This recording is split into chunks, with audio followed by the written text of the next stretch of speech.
Ростовской области государственная поддержка молодым семьям на приобретение строительства жилья осуществляется в рамках подпрограммы обеспечения жильем молодых семей Федеральной целевой программы жилища на 2011-2015 годы, а также подпрограммы обеспечения жильем молодых семей в Ростовской области областной долгосрочной целевой программы развитие жилищного строительства в Ростовской области на 2010-2015 годы и муниципальных программах улучшения жилищных условий молодых семей, а также подпрограммы обеспечения жильем детей-сирот.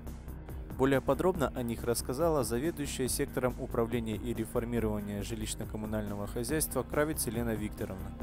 В нашем городе обеспечение жильем молодых семей осуществляется по программе обеспечения жильем молодых семей в муниципальном образовании города Донецка, которая основана на областной программе и на федеральной программе.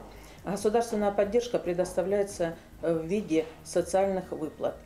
Порядок предоставления молодым семьям социальных выплат установлен правилами предоставления молодым семьям социальных выплат на приобретение жилья и их использование, утвержденным постановлением правительства Российской Федерации от 17 декабря 2010 года, номер 1050. Согласно данным правилам, участницей подпрограммы может быть молодая семья, соответствующая следующим условиям. Возраст каждого из супругов, либо одного родителя в неполной семье на день принятия органом исполнительной власти субъектов Российской Федерации решения о включении молодой семьи у участницы программы и список претендентов на получение социальной выплаты в планируемом году не должно превышать 35 лет. Семья должна быть признана нуждающейся в жилом помещении. И наличие у семьи доходов, позволяющих получить кредит, либо иных денежных средств, достаточных для оплаты расчетной стоимости жилья в части, превышающей размер предоставляемой субсидии. Размер социальной выплаты на приобретение жилья составляет: для молодых семей, не имеющих детей, 30% расчетной средней стоимости жилья; для молодых семей, имеющих одного и более детей, а также неполных молодых семей, состоящих из одного молодого родителя и одного и более детей, 35% расчетной средней стоимости жилья.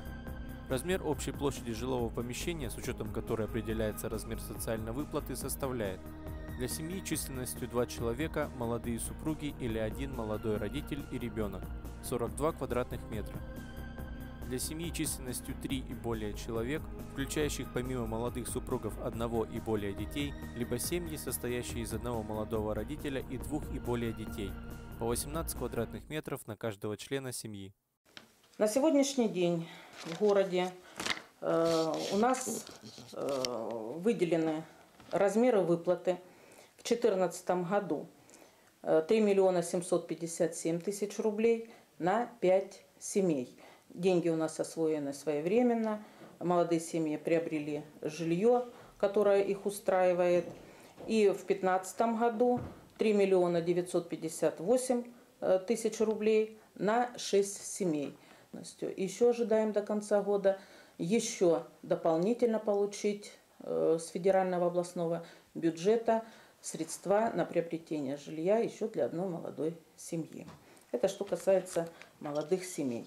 Что касается детей-сирот, на сегодняшний день обеспечение детей-сирот и детей, оставшихся без попечения родителей, осуществляется в соответствии с постановлением правительства Ростовской области 539 от 25 июля 2012 года. Ежегодно Министерством образования Ростовской области формируются сводные списки общеобластные на основании списков, которые подают органы местного самоуправления детей-сирот, оставшихся без попечения родителей, для обеспечения жилыми помещениями.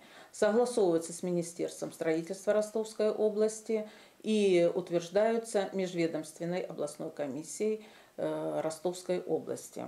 На сегодняшний день в списках детей-сирот по городу Донецку по обеспечению жильем числится 109 человек. До 2009 года данные списки уже откорректированы. В 2014 году городу было выделено 9 миллионов 652 тысячи рублей на приобретение жилья 13 детям-сиротам. Было принято решение построить 2 8-квартирных дома, расположенных по адресу Буденновский 1 и Буденновский 3. Такое решение было принято в связи с тем, что квартир много нужно было приобретать, а на вторичном рынке их не было в таком количестве. В 2015 году выделено 18 миллионов 687 тысяч рублей из федерального областного бюджета на обеспечение детей-сирот в количестве 25 человек.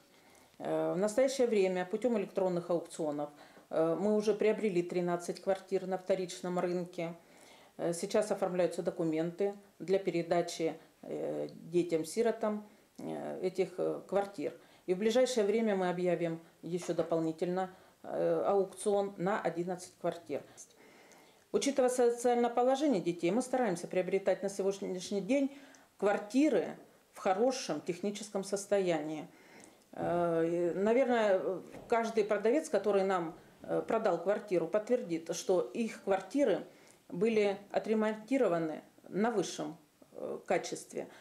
Но проходит время, и мы видим, что вот дети не могут все-таки адаптироваться, наверное, в таких квартирах и приводят в такое техническое состояние, что жалко уже даже смотреть на эти квартиры. Бывают случаи даже, когда дети продают наше имущество, газовые приборы, электрические приборы и так далее. Часто прям дети не используют по назначению жилые помещения. Они у них остаются пустующие, в квартирах пребывают непонятно какие лица. Вот. Но хотелось бы обратиться к этим детям. Право на обеспечение жильем вы можете использовать один раз в жизни. Поэтому, воспользовавшись этим правом, постарайтесь сохранить за собой полученные жилые помещения, так как есть Жилищный кодекс Российской Федерации, Гражданский кодекс Российской Федерации, которые когда-то могут быть применены против вас.